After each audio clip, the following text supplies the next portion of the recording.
We talked a little bit about sugar. You've mentioned it.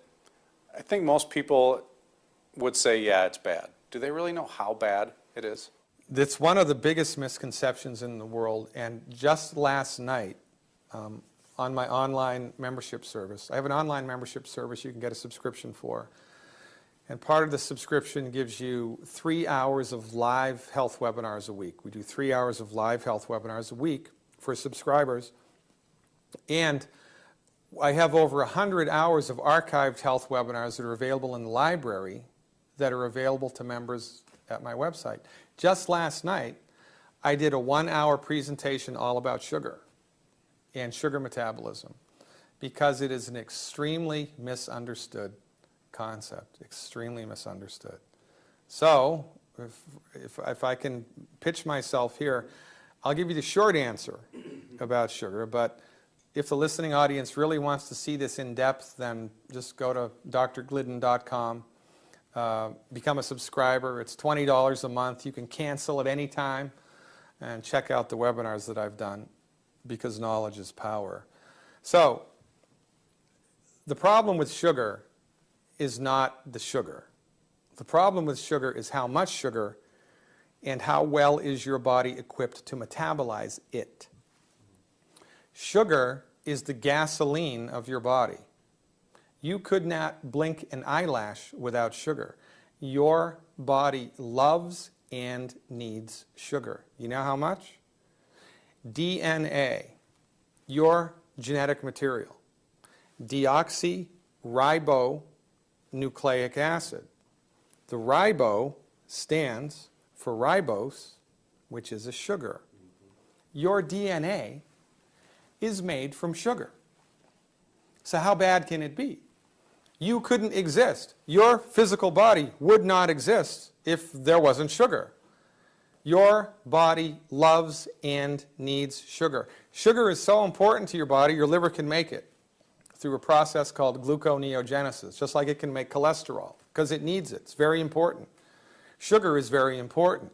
Sugar is not the Antichrist. You'd be dead without sugar. You wouldn't even be existing without sugar. The problem isn't sugar.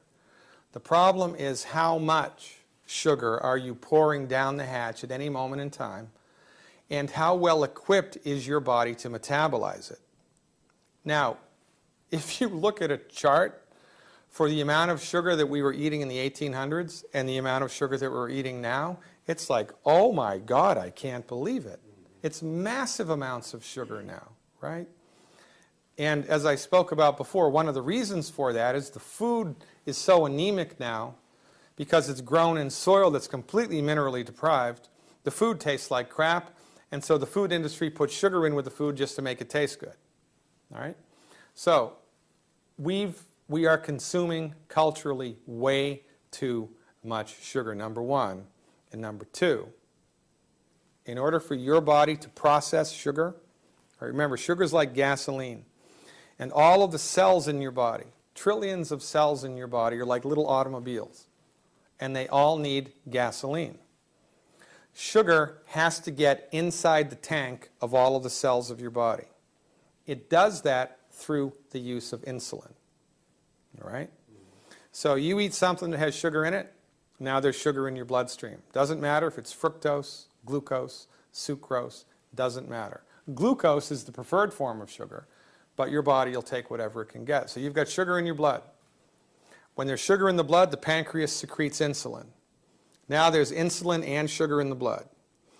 Insulin flows through the bloodstream, and through some agency that is inexplicable, that medical science is clueless about, insulin sticks to and binds to insulin receptors on the outside of every cell wall. It's kind of like somebody showing up to your front door and ringing the doorbell, right? And when they ring the doorbell, the kitchen door automatically opens to allow the groceries to come in. So insulin binds to an insulin receptor on the cell wall, sends a signal through the inside of the cell to open up a sugar door to allow the sugar into the cell, and that's how the fuel of sugar, the gasoline of the body, gets into the cell. Insulin rings the bell, the kitchen door opens and the groceries come in. In this case, the sugar comes in. Life is good. In order for that signal from the front door to get to the kitchen door, to open it, vanadium and chromium, which are two peculiar trace minerals, and a number of other nutrients need to be present inside the cell.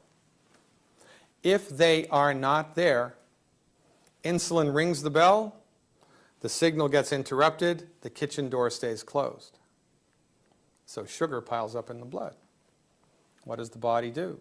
Makes more insulin. Sugar piles up in the blood. What does the body do? Make more insulin. It's called insulin resistance syndrome. It's the same thing. Syndrome X, metabolic syndrome, insulin resistance syndrome, pre-type 2 diabetes, and type 2 diabetes from our point of view are all the same illness. Just more and more and more and more and more and more of it. And what causes the illness? Lack of minerals. 1957, an MD, Walter Mertz, proved with scientific studies with mice that if you eliminate chromium from the diet of the mouse gets type 2 diabetes. You put chromium back, it goes away. Further studies were done with the trace mineral vanadium that showed the same thing. Now remember, your medical doctor is not concerned with what causes disease. Your medical doctor has no respect, no appreciation, no training in medical nutrition. So your medical doctor, when you are having a blood sugar issue, which is on the rise here, unbelievable, skyrocketing, the only thing your medical doctor will advise you to do is wait until it gets really bad, and then we'll give you metformin. Oh, by the way, we have no idea how metformin works. The molecular action of metformin is unknown. Well, what does it do, doctor? Well, it does a number of things. The two biggest are it reduces your liver's production of glucose, and it reduces the absorption of glucose by your intestinal tract. That's all that it does. Does that fix the doorway problem? No! And then when it gets really bad, what does the medical doctor do? Give you more insulin. Now, when insulin piles up in the bloodstream in enormous amounts, by sheer volumetric pressure, it punches holes in the wall of the cell wall, and the cell dies. Is that a good thing or a bad thing? That's a bad thing. This is why we believe people with blood sugar issues get peripheral neuropathy, gangrene, lose their toes, lose their feet, lose their fingers, lose their hands, lose their legs, lose their arms. It's the insulin, we believe, you know, in concert with excited amounts of sugar. But nonetheless, the MDs are clueless about how to fix this, and they don't even care about how to fix it. We advise people who are dealing with a blood sugar issue to support and promote their body's ability to optimize its blood sugar metabolism, and we do that with mineral supplementation, and it's awesome.